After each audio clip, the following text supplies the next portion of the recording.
Assalamualaikum warahmatullahi wabarakatuh. Saya Hani Syifanur Harnisa. Di sini saya akan mempresentasikan tentang dari bahasa Sanawi. Kesulitan pembelajaran bahasa Arab dapat dipengaruhi oleh 3 hal. Yang pertama yakni oleh usia. Kemudian yang kedua lingkungan, dan yang ketiga adalah kesamaan dan perbedaan bahasa ibu, sehingga muncul beberapa kesalahan yang terjadi dalam pembelajaran bahasa Arab. Yang pertama adalah problematika linguistik.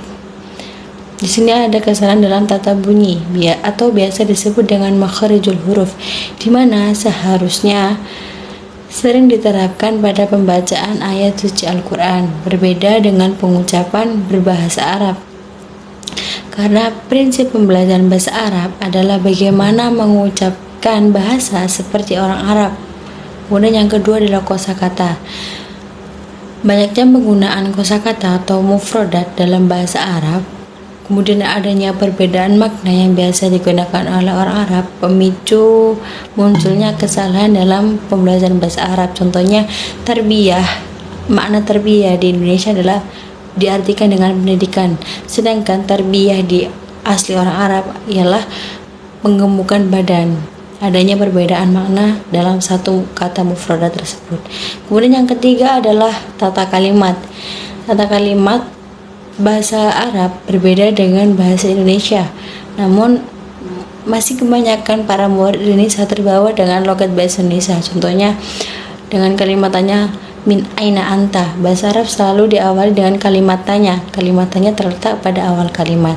Kemudian kesalahan yang sering diucapkan oleh murid Indonesia adalah anta min aina, terbawa dengan logat bahasa Indonesia, kamu dari mana, seperti itu. Kemudian yang keempat adalah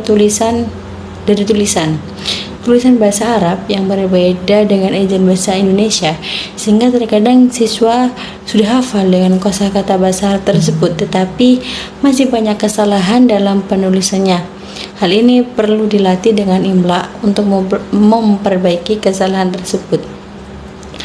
Kemudian dilanjut dengan aspek kesalahan yang kedua, ada mutamyiz baina ta'limil arabiyyah li ibnaiha wa ta'limuha li ghairi abnaiha. Tidak membedakan antara mengajarkan bahasa Arab kepada anaknya dan kepada bukan anaknya.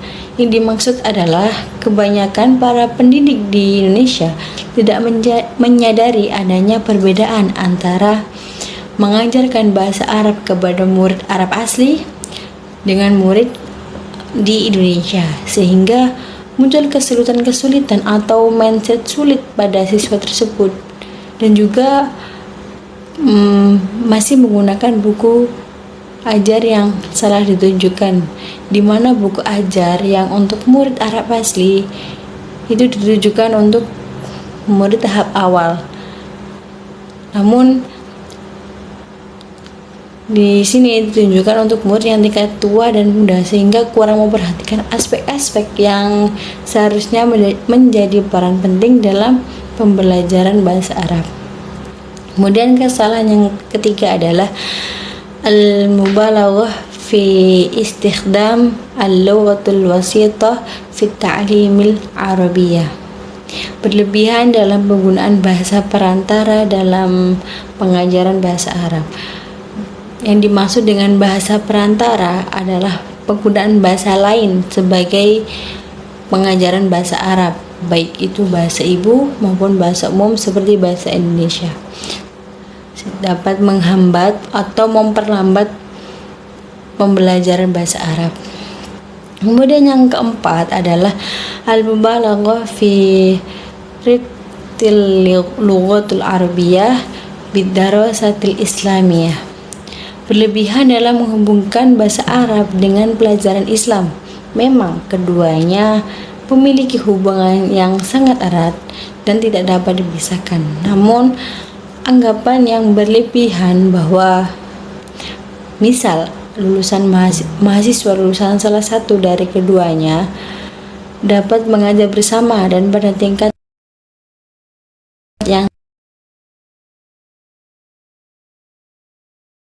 sama, beda dengan pengajaran pelajaran Islam, seperti itu.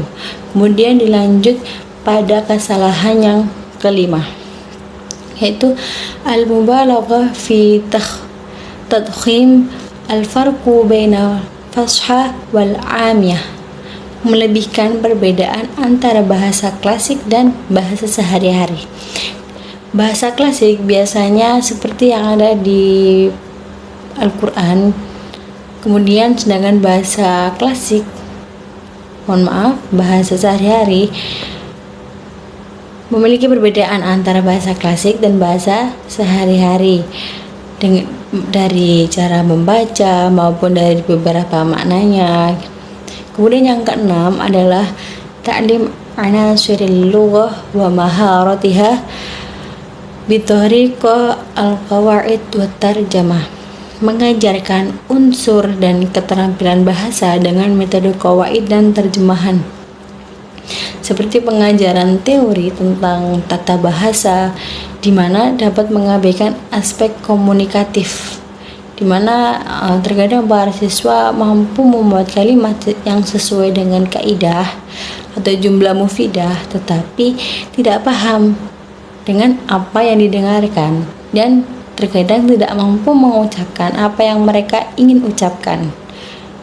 Kemudian yang terakhir adalah poin ketujuh, ta'lim anasiril lughah wa maharatiha bitariqa ghairi fa'alah, mengajarkan keterampilan bahasa dengan cara yang tidak efektif, seperti kosakata yang disajikan dengan metode lama atau tradisional sebagai huruf, ditunjuk sebagai huruf dan dilatih menulis serta memindahkan bentuk saja tanpa memperhatikan cara pengucapannya, bagaimana cara pengucapan yang benar yang seperti dengan orang Arab. Kemudian yang kedua adalah pada keterampilan istima, seringkali diabaikan sehingga dapat memperlambat pembelajaran para siswa. Hal ini perlu dilatih sesering mungkin. Kemudian yang terakhir, terlalu banyak mengabaikan keterampilan berbicara dan percakapan, karena bahasa semakin sering kita menggunakan bahasa dengan berbicara maupun bercakap-cakap dapat meningkatkan kemampuan bahasa jadi lebih baik. Terima kasih, sekian dari saya. Mohon maaf apabila ada kekurangan penjelasan ataupun kesalahan dalam pengucapan materi. Atlubu afwan minkum jami'an. Syukran jazilan. Assalamualaikum warahmatullahi wabarakatuh.